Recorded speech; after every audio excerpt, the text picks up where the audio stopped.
Hello dear students, welcome to my YouTube channel. तो dear students, अपने इससे पहले दो टॉपिक कर चुके हैं। इंपॉर्टेंट टॉपिक 3 चल रही थी 12th बायोलॉजी राजस्थान बोर्ड की, तो उसमें ग्लाइकोलाइसिस और क्रेब्स साइकिल ये अपने कंप्लीट कर चुके हैं। आज अपने तीसरा टॉपिक डिस्कस कर रहे हैं, इलेक्ट्रॉन ट्रांसपोर्ट सिस्टम, ईटीएस को डिस्कस करेंगे आज अपने।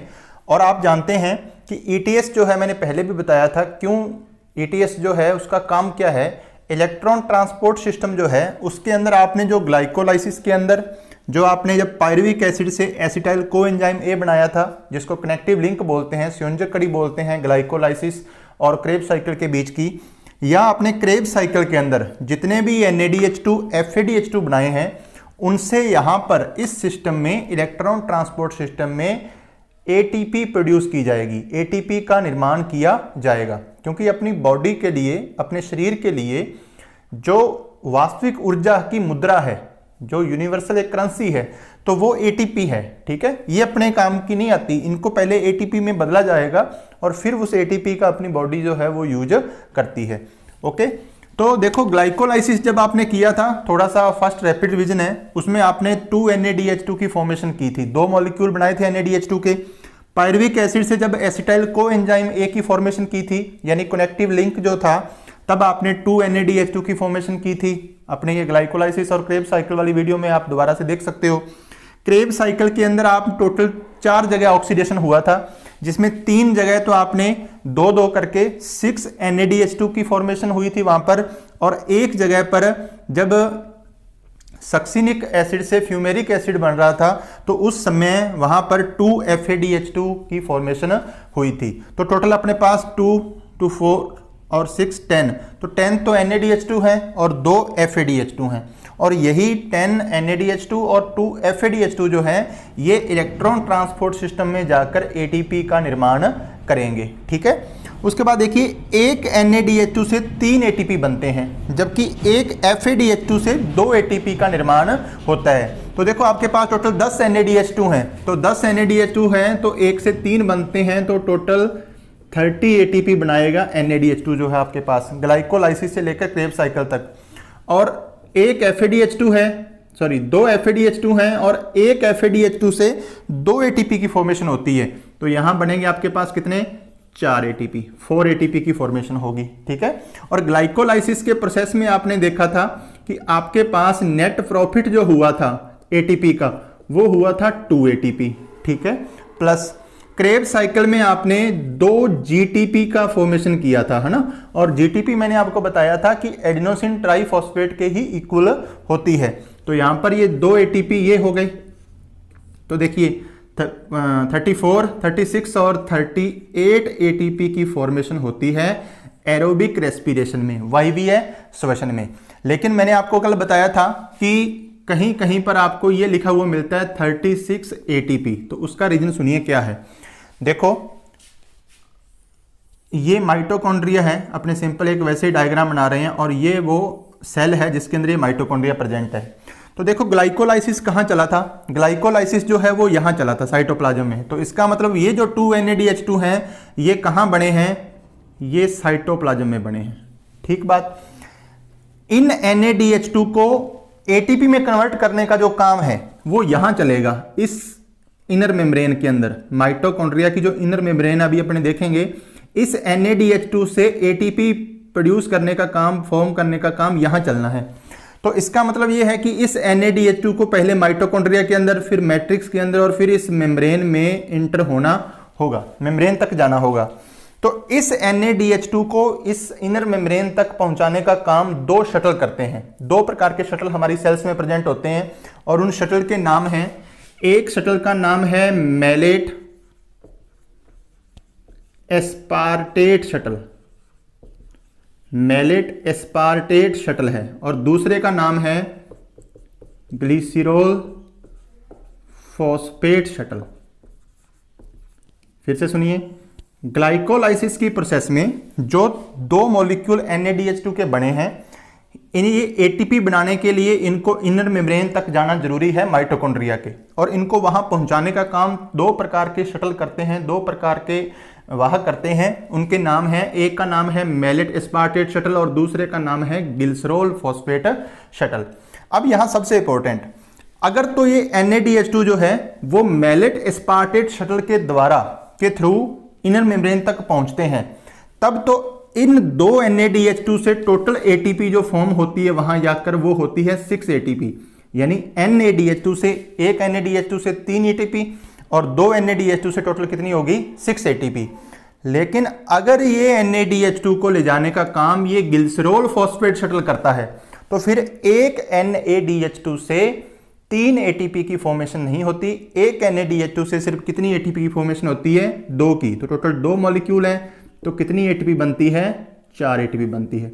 इस कंडीशन में देखो, क्योंकि अपने तो क्या है 3 ATP ऐड किए हैं, सभी काउंट किए हैं सभी NADH2 के, तो इस कंडीशन में तो आपके पास 38 ATP बन रही हैं। लेकिन अगर इस शटल के थ्रू ये पहुंचते हैं तो कितनी ATP बनती है 4 ATP की फॉर्मेशन होती है और उस कंडीशन में ATP की फॉर्मेशन जो है वो 36 ATP होती है। हमारी बॉडी की जितने भी बिजी ऑर्गन हैं, यानी कि जैसे लिवर है तो लिवर बहुत ही ज्यादा काम करता है हमारी बॉडी के अंदर, तो लिवर सेल्स जितनी भी होती हैं उनमें जो शटल काम करता है वो मैलेट एस्पार्टेट शटल करता है और वहां पर कितनी ATP प्रोड्यूस होती है 38 ATP प्रोड्यूस होती है, क्योंकि ज़्यादा एनर्जी चाहिए। और कुछ सेल्स ऐसी हैं जिनके अंदर ये शटल काम करता है जैसे ग्लिसरॉल फॉस्फेट, और वो ऐसी सेल्स हैं जिनको कम थोड़ी कंपैरिजन लिवर के कंपैरिजन में काफ़ी कम एनर्जी की ज़रूरत है, तो वहाँ पर 4 ATP की फॉर्मेशन होती है। 36 और 38 का जो कंसेप्ट है वो ये था। ठीक है, अब अपने पढ़ते हैं कि कैसे इन NADH2 से ATP की फॉर्मेशन होती है।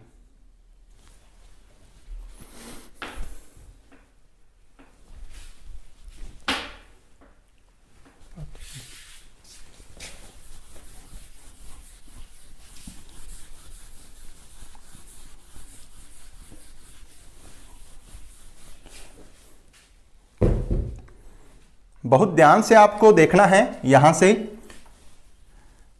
अपने जानते हैं कि ये एक मैं सिंपल डायग्राम बना रहा हूं, ये कोई सेल है, उस सेल के अंदर ये माइटोकॉन्ड्रिया है। ठीक है, ये वैसे ही सिंपल डायग्राम है, अपने लिए यहां सेल का कोई काम नहीं है, अपने सिर्फ समझने के लिए। ये सेल का साइटोप्लाज्म है।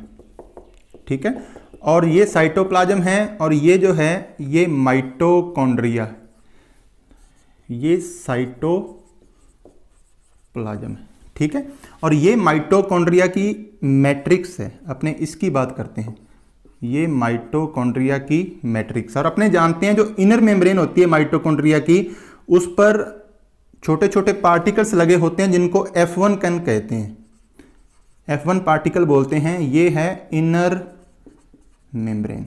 अब सबसे पहली बात देखो, ग्लाइकोलाइसिस जो है वो कहां पर हुआ था, साइटोप्लाज्म में हुआ था। ठीक है, क्रेब्स साइकिल जो है वो कहां हुआ था, माइटोकॉन्ड्रियल मैट्रिक्स में हुआ था। और ETS जो चलेगा वो चलेगा कहां पर, इनर मेम्ब्रेन पर, यानी कि इनर मेम्ब्रेन जो अंदर की ओर इनफोल्ड होती है इस प्रकार, जिसको क्रिस्टी भी बोलते हैं, ये ETS जो है वो कहां पर चलता है, इनर मेम्ब्रेन में एक सिस्टम पाया जाता है, साइटोक्रोम तंत्र पाया जाता है, कॉम्प्लेक्स पाए जाते हैं इस इनर मेम्ब्रेन के अंदर, ये यहां पर संपन्न होता है। ठीक है, पहली बात। अब मैंने इसको यहां से, ये जो इनर मेम्ब्रेन है इसको मैं यहां बना रहा हूं। ठीक है, ध्यान से देखते जाना। ये मैंने इनर मेम्ब्रेन को इस प्रकार बनाया है। देखो ये वॉल है इसकी, माइटोकॉन्ड्रिया की आंतरिक भित्ति बोलते हैं या आंतरिक झिल्ली बोलते हैं, इनर मेम्ब्रेन बोलते हैं। और आप जानते हैं रॉबर्टसन का यूनिट मॉडल, रॉबर्टसन ये कह गया था कि कोई भी मेम्ब्रेन हो, चाहे ये कोई जरूरी नहीं कि सेल मेम्ब्रेन ही हो, चाहे किसी माइटोकॉन्ड्रिया की मेम्ब्रेन हो, चाहे क्लोरोप्लास्ट की मेम्ब्रेन हो, तो वो मेम्ब्रेन जो है वो लिपोप्रोटीन की बनी होती है, यानी लिपिड प्लस प्रोटीन की बनी होती है। तो ये भी जो मेम्ब्रेन है ये लिपिड प्लस प्रोटीन की बनी हुई है। ठीक है, तो लिपिड प्रोटीन अपने बना नहीं रहे क्योंकि अपने यहाँ पर कॉम्प्लेक्स बनाने हैं, तो वो समझ फिर नहीं आएगा।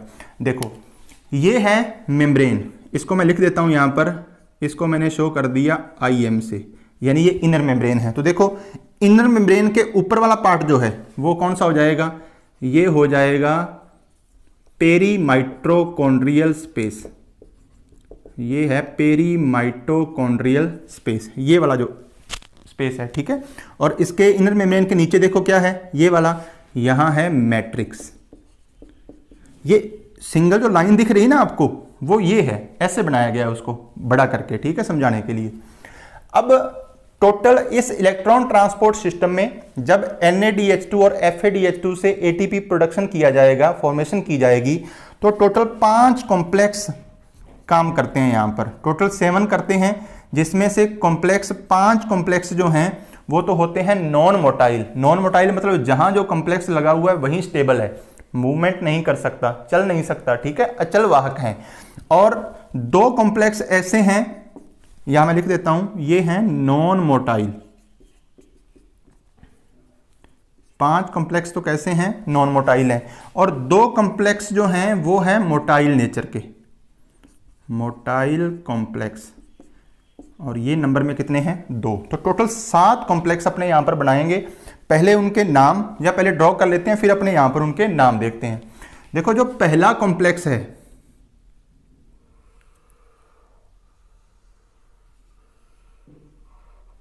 ये कॉम्प्लेक्स नंबर फर्स्ट,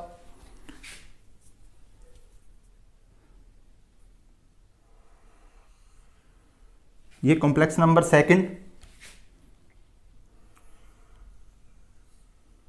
ये कॉम्प्लेक्स नंबर थर्ड, ये कॉम्प्लेक्स नंबर 4, और यहां पर थोड़ा इसको बड़ा करके ये कॉम्प्लेक्स नंबर 5, और ये आपके F1 पार्टिकल जो इनर मेम्ब्रेन के नीचे की ओर निकले रहते हैं। अब देखिए ये कॉम्प्लेक्स नंबर फर्स्ट है, और ये कैसी नेचर का है, पहले मैंने नॉन मोटाइल बनाए हैं जो अचल प्रकार के हैं, ठीक है। पहले कॉम्प्लेक्स का नाम है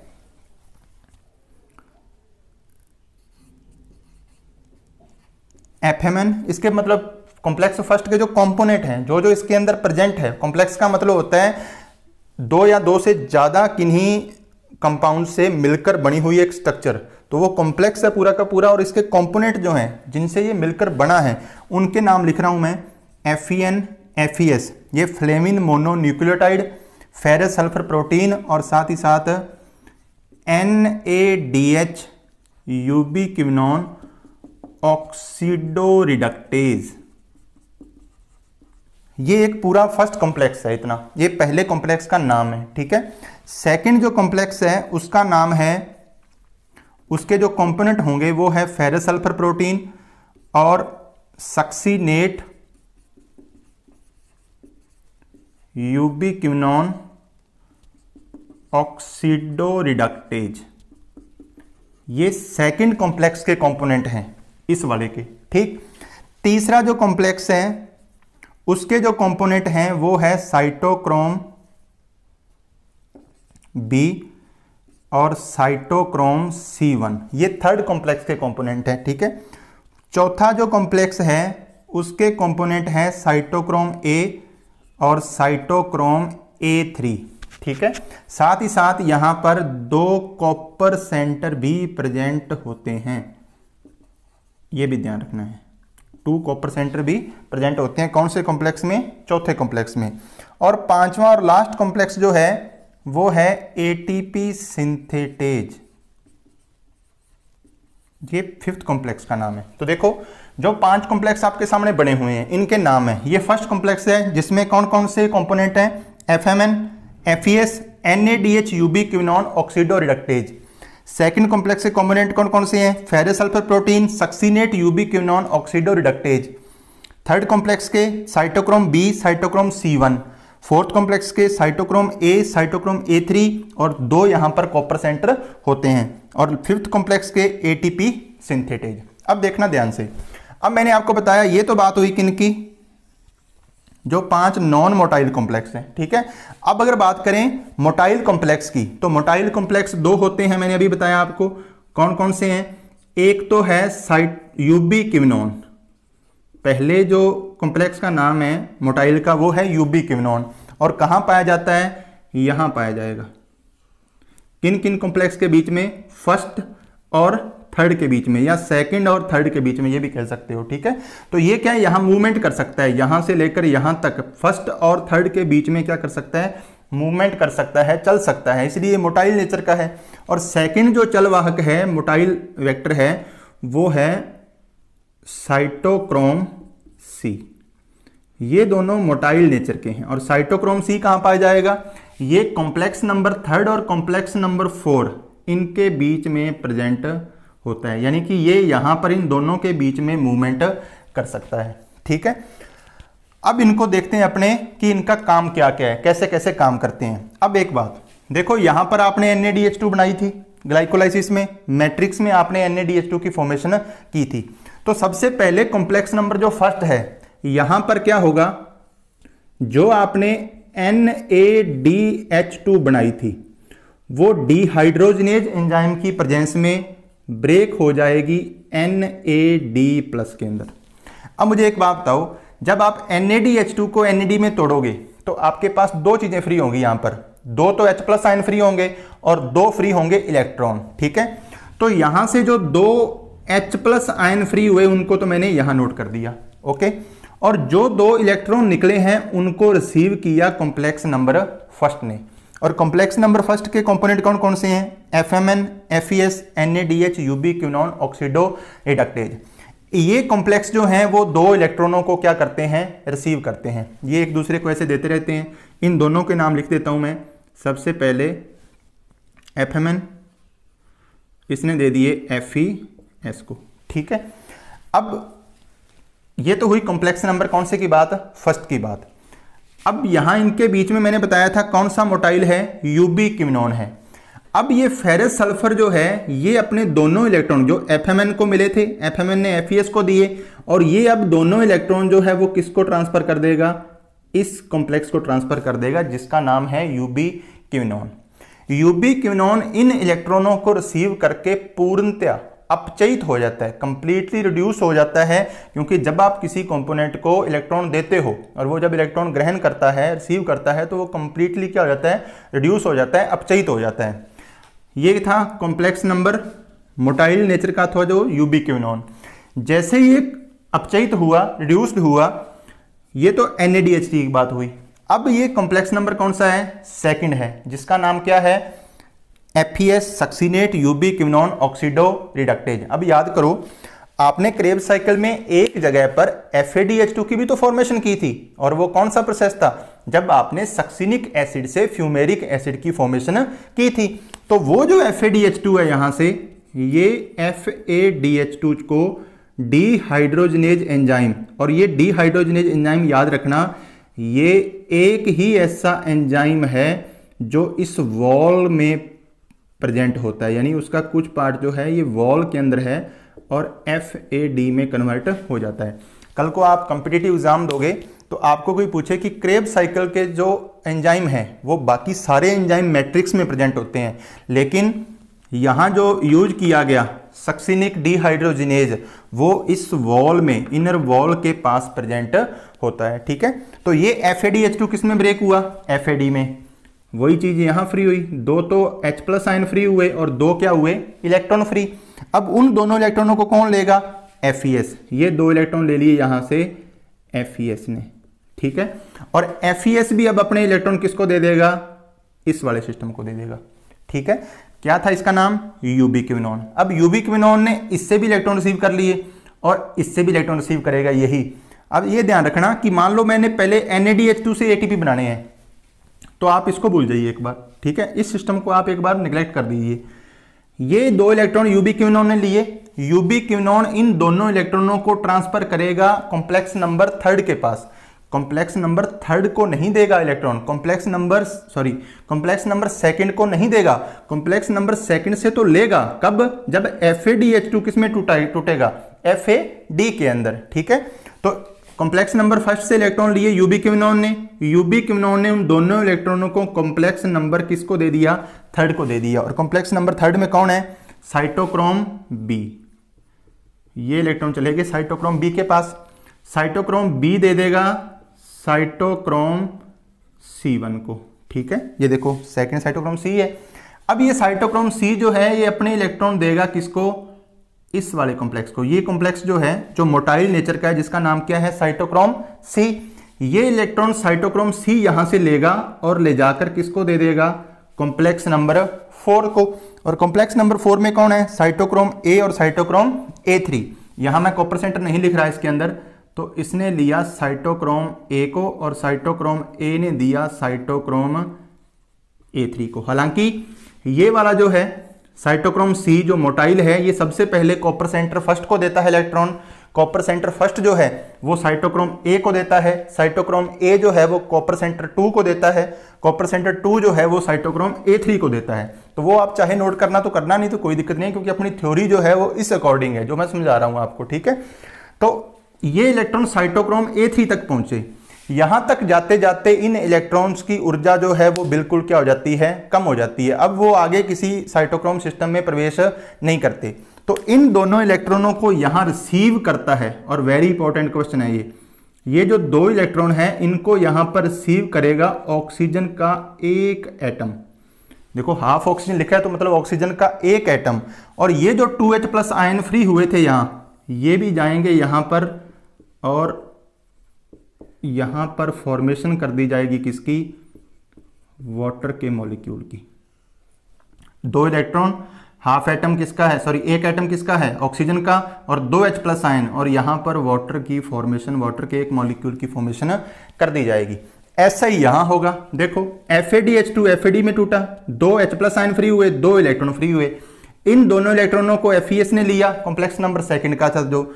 यहां से ये दोनों इलेक्ट्रॉन किसके पास गए, यूबिक्विनोन के पास। ये वाला यूबिक्विनोन जो है मोटाइल नेचर का, वो आगे इसको कॉम्प्लेक्स नंबर थर्ड के कंपोनेंट को, कॉम्प्लेक्स नंबर थर्ड वाला करेगा साइटोक्रोम सी को, साइटोक्रोम सी करेगा किसको, कॉम्प्लेक्स नंबर 4 को, और इसी प्रकार जो है वहां भी जल का निर्माण कर लिया जाएगा। अब मुझे एक बात बताओ, आपने समीकरण पढ़ी होगी, इक्वेशन पढ़ी होगी रेस्पिरेशन की, तो ये पढ़ा है बच्चों C6H12O6 + 6O2, और आगे आपके प्रोडक्ट बनते हैं, ठीक है। अब मुझे एक बात बताओ, ये लिखा है 6O2, तो इसका मतलब रेस्पिरेशन की प्रोसेस में 6 अणु जो हैं वो ऑक्सीजन के यूज किए जाते हैं। तो अब आप खुद सोचिए, आपके पास 10 तो थे NaDH2 थे पीछे बन के, और 2 क्या थे, FADH2। तो मुझे एक बात बताओ, जब एक NaDH2 से ये प्रोसेस हो रहा है और कितनी ऑक्सीजन यूज आ रही है, ऑक्सीजन हाफ यूज आ रहा है ना। तो जब मैं 2 NaDH2 से ये काम करूंगा तो ऑक्सीजन का कितना मॉलिक्यूल यूज होगा, 1। तो देखो 10 NaDH2 को जब तोड़ेंगे तो कितने ऑक्सीजन चाहिए, 5, ठीक है। इसी प्रकार यहां देखो, एक FADH2 जब आपने तोड़ा इसी प्रकार, तो ये जब यहां जाता हुआ गया तो उसको लास्ट में कौन रिसीव करेगा इलेक्ट्रॉन्स को, ऑक्सीजन का एक एटम, यानी जहां हाफ मॉलिक्यूल ऑफ ऑक्सीजन कह सकते हो। तो मुझे बताओ कितने FADH2 हैं, 2, तो आपको कितने ऑक्सीजन चाहिए, 1। इसी कारण टोटल जो 6 ऑक्सीजन है वो रेस्पिरेशन के प्रोसेस में यूज होती है। आप ये पढ़ते हो कि ग्लाइकोलाइसिस में कहीं भी O2 का यूज नहीं होता। O2 का यूज तो क्रेब्स साइकिल में भी नहीं होता डायरेक्टली। क्रेब्स साइकिल में बताओ कहां हुआ ऑक्सीजन का यूज, ऑक्सीजन का यूज कहां हो रहा है, इलेक्ट्रॉन ट्रांसपोर्ट सिस्टम में। जब इलेक्ट्रॉन आगे बढ़ता हुआ लास्ट में उसको रिसीव करने का काम कौन कर रहा है, ऑक्सीजन कर रहा है, और किसकी फॉर्मेशन कर रहा है, वाटर की फॉर्मेशन कर रहा है, ठीक है। तो इसको आप इकट्ठा मत समझिए कि ये इकट्ठा हुआ है काम, ये एक प्रोसेस है जब NaDH2 से बने हैं इस प्रकार, ठीक है। ये NaDH2 से जब ATP बनेगी तब की बात है, और यहां से जो मैंने चलाया है ये FADH2 से जब ATP बनेगी तब की बात है। तो मतलब एक ही डायग्राम में 2 प्रोसेस हैं, ओके। अब देखिए, देखो जब इलेक्ट्रॉन आगे की आगे बढ़ेगा तो वो अपनी कुछ एनर्जी को क्या करेगा, छोड़ेगा। उस एनर्जी का यूज करते हुए इस मैट्रिक्स में बहुत सारे जो H+ आयन प्रेजेंट होते हैं, वो H+ आयन सबसे पहले यहां से होता हुआ इस पेरी माइटोकॉन्ड्रियल स्पेस में चला जाएगा। अब इसी प्रकार कॉम्प्लेक्स नंबर जब थर्ड में ये इलेक्ट्रॉन आगे की आगे साइटोक्रोम में बढ़ रहे हैं और उसकी एनर्जी कम हो रही है, तो कुछ H+ आयन जो है वो यहां से होते हुए किस में चले जाएंगे, पेरी माइटोकॉन्ड्रियल स्पेस में चले जाएंगे। इसी प्रकार कॉम्प्लेक्स नंबर 4 में जब इलेक्ट्रॉन अपनी एनर्जी छोड़ रहा है, उस एनर्जी का यूज करके ये H+ आयन यहां से भी पेरी माइटोकॉन्ड्रियल स्पेस में चले जाएंगे, ठीक है।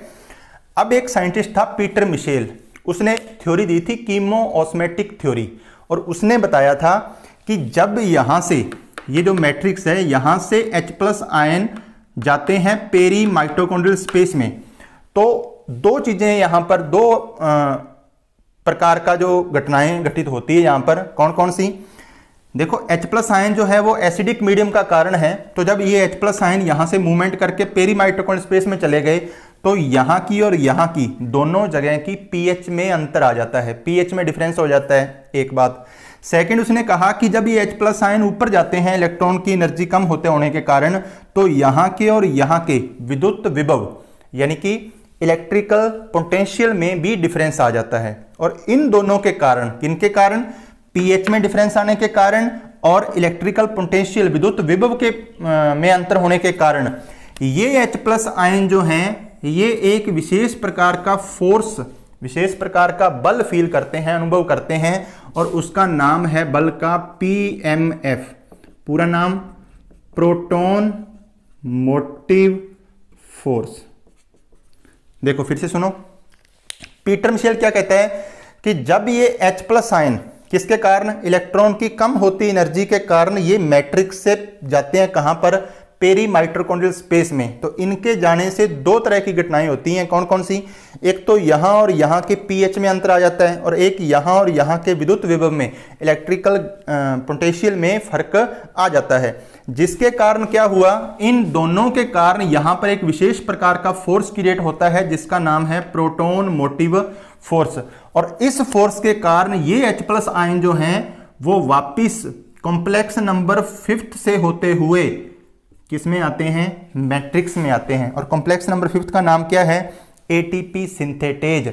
और जब ये H+ आयन इस कॉम्प्लेक्स नंबर 5th से होते हुए मैट्रिक्स में आते हैं तो उस समय यहां पर प्रेजेंट एटीपी सिंथेटेज एंजाइम जो है वो एडीपी और इनऑर्गेनिक फॉस्फेट को मिलाकर किसकी फॉर्मेशन करता है? एटीपी की फॉर्मेशन करता है। ठीक है, फिर से सुनो एक बार, रैपिड रिवीजन। क्या किया? अपने इलेक्ट्रॉन ट्रांसपोर्ट सिस्टम में क्या करना है कि अपने को इलेक्ट्रॉन को आगे की आगे बढ़ाना है। NADH2 और FADH को NAD और FAD में तोड़कर वो इस प्रकार वेरियस टाइप के साइटोक्रोम सिस्टम से आगे बढ़ेंगे।